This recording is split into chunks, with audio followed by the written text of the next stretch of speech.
Hello, I'm Philip Brunelle, Artistic Director and founder of VocalEssence and choirmaster organist at Plymouth Congregational Church in Minneapolis. So each day, with the help of my son Tim as my videographer, I am presenting the music of a different composer, and in each case, a composer who has had a role to play with both organizations. Today is a dear man who passed away in 2011, but was a friend who came to Minneapolis several times from London, John Gardner. He was a World War II navigator, and I love the fact that while he was in the war, he had slips of paper in which he was writing down ideas because he wanted to write his first symphony. And so when he finished, he could take these little snippets of paper and figure out if they were useful for his symphony. After the war, he was a repetiteur at the Royal Opera, and then taught at the Royal Academy, and for many years was the music man at St. Paul's Girls' School, a famous school of which Gustav Holst and Herbert Howells had been his predecessors. And while he was there, he wrote the piece that's definitely the one people know the most of his, called "Tomorrow Shall Be My Dancing Day." He wrote many anthems for Plymouth Church. We've done them over the years, and we continue to do his music. He also wrote a number of hymns.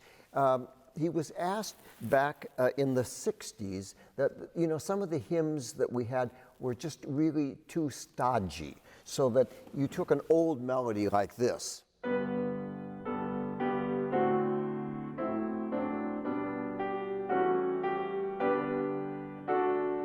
and said, "John, couldn't you do something with a hymn? It's the text for Epiphany, brightest and best." And he said, okay.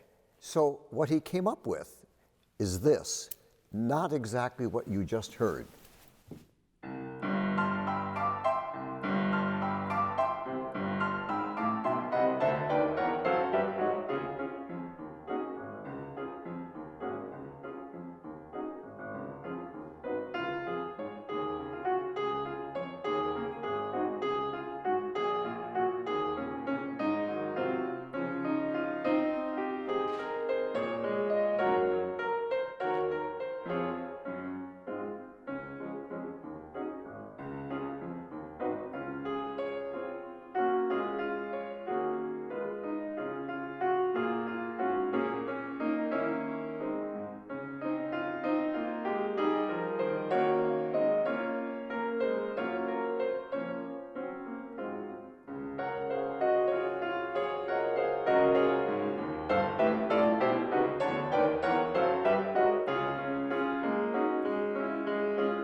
It was considered scandalous in the 60s to do something like that, but John loved doing it.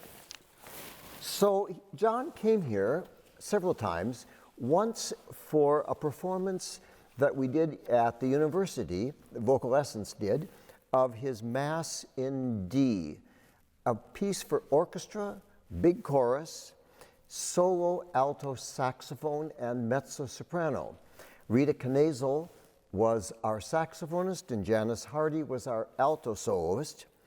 And he composed not only that piece, but he loved coming just because he loved the whole atmosphere and the friendliness of people here in the Twin Cities.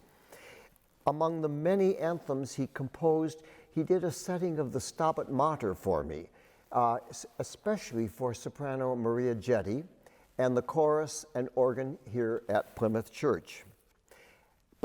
As the years went along, John had a great affection, I would say, for jazz. And I love this quote of his.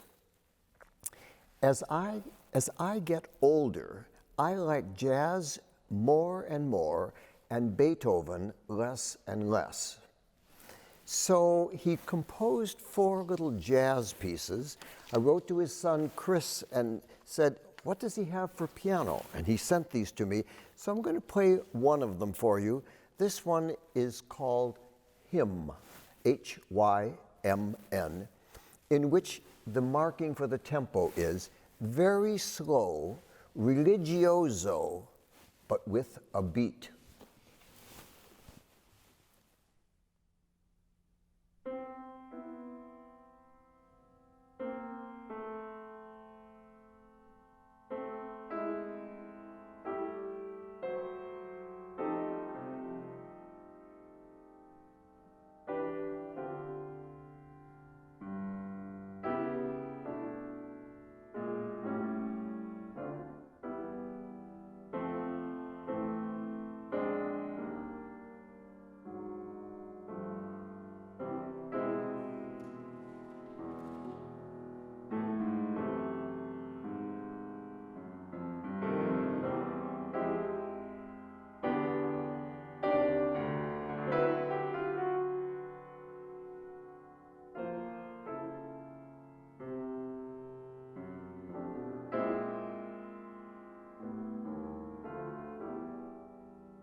Have a wonderful day.